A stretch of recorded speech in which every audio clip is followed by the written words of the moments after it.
day, I decided that I was going to rollerblade to work. I only lived about a half a mile away from work, though I'd never done it before. So I was smart, and I thought to myself, okay, well, when I get there, I'm going to need different shoes.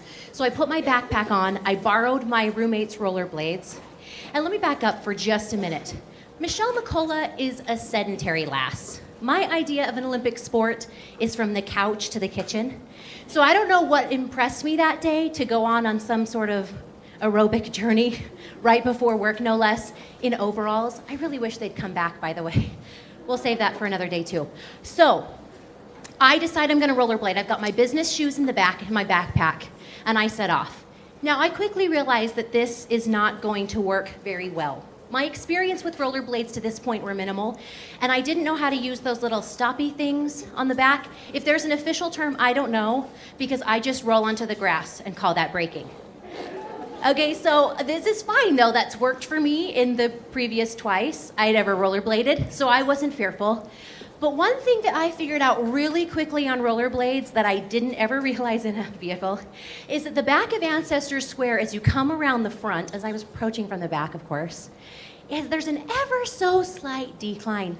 Ever so slight, but enough. Now, just like aerobics was not my #1 favorite subject, neither was physics, but I bet some of you smarty pants out there know exactly what started to happen.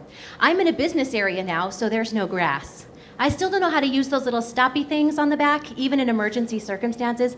And by the way, if at any point you feel like you need to laugh, instead of just give me an embarrassed look, that's okay. That's the whole point of telling you a story like this.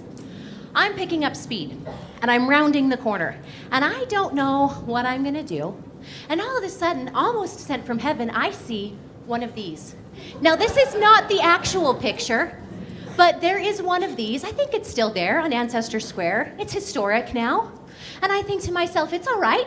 I'm just gonna tap up against that, and I'll stop, and everything will be lovely. Well, my tap was a slam, and I fell straight backwards onto my back, knocked the wind out of me, and a whole bunch of my humility. And then I just laid there.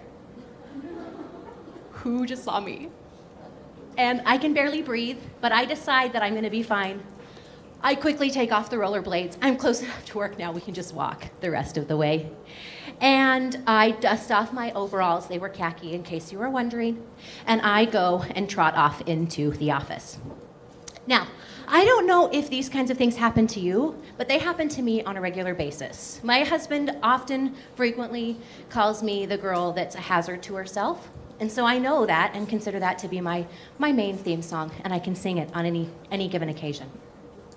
But on this particular occasion, I got not only a little bit of an understanding of physics, I got a huge dose of reality. Now, in life, you're going to have some of these experiences, right? You're gaining speed, you're gaining momentum, life is working grandly, even if you don't realize that you're going a little too quickly. And then something will happen will stop you. It'll knock you flat on your back. And then you have a choice to make. Are you gonna stay there, or are you going to get up? I always envision this when I was hiking with my dad, which as a kid I hated because remember, I didn't like physical activity back then. He would take us on these hikes in Sun Valley, and when we got to the top, he'd make us raise our hands way high in a big Y, like, ah, and we would yell out over the mountain in the field, and how great that felt. And so I have loved the feeling of peak performance that comes not just from hiking, but comes from achieving our highest potential. Because we have the opportunity to either stay down in the ground in the valley where it's safe, or we can climb that hill, tackle some of those challenges, and appreciate the rewards that come from hard work. So those 5 decisions are here. We're going to go through each one of them, but I call them the 5 Ps of peak performance, also known as the 5 decisions that determine your future success and happiness. The first one is to pledge. The second is possibility. The third is power. The fourth is planning for pitfalls. And the fifth is positivity. And then we make another goal and we do it a little bit bigger. And I love big, hairy, audacious goals, but if you note that initially your brain is like, you could never do that. Do you know how many New Year's resolutions you gave up on 2 weeks in? And so you have to recommit to yourself and help your body and your brain know that you are ready to grow. It is so important to have the dream, but it's more important to take the action. Success equals the vision plus the action. You can vision all you want, but until you do, it's just a dream. And so what you have to do in order to make that work for yourself is you have to look at your goals and then break them down and say, what are those daily, weekly, and monthly activities that we have to do to make those dreams a reality? What do I have to do every single day? Because here's the thing about success. It's not a thing you check off your to-do list. It's a pattern.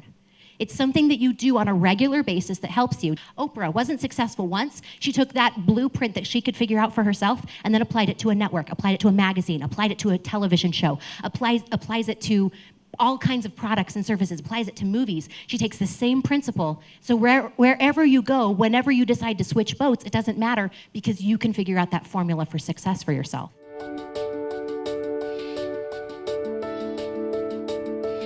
This framework was put together by a man named George Doran back in the 80s, and I like the framework, but I think George Doran is missing one thing. He's missing the why. And I'd love for you to switch in your head from SMART goals to SMART-E goals. I want you to root yourself in why that's important to you. If there's a specific college you want to go to, why is that college important? If there's a specific thing you want to accomplish in your life, why is that important to you? And this isn't me judging it because I want you to go after your dreams. I want you to have big, hairy, audacious goals. I want you to challenge and push the system, but I just want you to be rooted in your why. Because those times will happen when you run flat into a telephone booth and get knocked back down, and you have to remember why you wanted it so that you're willing to get back up. Regret feels worse than loss. That the opportunities that I fell flat on my face taught me something and made me stronger. But the times where I didn't jump, I didn't leap, that I didn't take that opportunity felt worse because what if lasts a lot longer than heartbreak. So right now, I want you to promise that you're going to just say no to 3 things. I want you to just say no to blame, just say no to excuses, and just say no to worry. I believe that success is a practice, not a destination. But the reality is that whether you consider success to be lots of money in the bank, or I consider success to be happiness, being a stay-at-home mom, it doesn't matter what that end result or destination is. What ultimately matters is what you're doing every single day to make that a reality.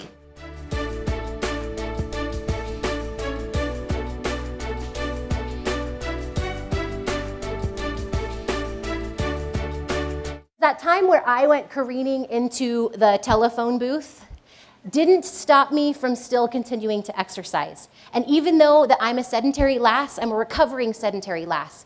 And I've run a half marathon, and I exercise all the time, even though it's not my favorite thing, and for some people it is, and some people it isn't.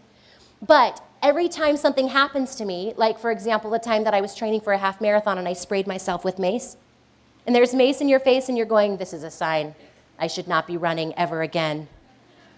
But then you decide, listen, that's just a test. I like to talk about the failures and the opportunities that we have to learn as trials of our fate. Not necessarily our faith, but our fate. Do we like it enough to pick ourselves up and try again? Do we like it enough to push past the point that other people don't push past because they get scared and worried and they say, oh, I can't do it? Or are we willing to say, listen, that taught me something. I'm going to keep the lock on my mace and run again next week. Or I'm going to learn how to use those stoppy things and then I can rollerblade to work again. Whatever that is for you, I hope that you don't see those opportunities as something that says you can't do it, because it's just a test to say, are you willing to try again? I love this quote down here by Pastor Stephen Furtick. It says, one of the reasons why we struggle with insecurity is because we compare our behind the scenes to other people's highlight reel. This quote was written, believe it or not, before Facebook. But it's so much more true today than before. We have to honor our path and where we are. And I remember sitting there thinking, why can't I have what she has? She has 5 kids and 4 businesses. Why can't I do this with my 2 and my 3 just a few years ago? And I realized I was comparing her end to my middle. And I was comparing only what I saw online to what may or may not be a reality. I was 7, but I remember as if it happened yesterday. I was playing in my room undetected, and it was well past my bedtime, but I was not about to go tell people, why don't you come put me to bed, Mom and Dad? So I just played in there quietly for a while. After a while, my mom came in, and instead of putting me to bed, she handed me a plastic bag and said, pack anything you can, we're leaving and I don't know when we're coming back. Now I was 7, I didn't quite understand what was going on, but I remember packing my underwear and some clothes and some 7-year-old treasures, like my Little Ponies and all the money to my name, which was probably about 50 cents. but just enough to hold the bag down to feel like it was substantial. And then we drove off and left my dad on the stairs crying. My parents, as you can imagine, ultimately divorced. But in that instant, being a 7-year-old, I didn't turn to my mother and say, could I have a different bag? After all, my grandfather was a travel agent, and we had Pan Am overnight bags in abundance in our house. But in the midst of my own mother's trial, she was just thinking, get it done. Now imagine if you and I were to sit down one-on-one. You probably have a great story, and my guess is it even trumps mine. The things that are going on in the walls of your own home and in the walls of your school and in your neighborhoods around you are nothing but tragic, and I know that. But if you get nothing else from today, I want you to know that your success lies in not living among that, but rising above it. And that you ultimately decide. This is what I call the plastic bag principle, right? We're all dealt our own little bag, and it may not be exactly what we want. Maybe we wish we had better clothes like that girl over there, or better parents like that girl over there, or better teachers like that girl right there. And all of those things would be better if, right? So my quest for you is to take your bag, embrace it, and enjoy it. I love this quote by Sam Bracken that says, pack your bag with hopes and dreams instead of fear and insecurity. So you have that choice too, that if you're going to put in that bag your future, or if you're going to carry around your past.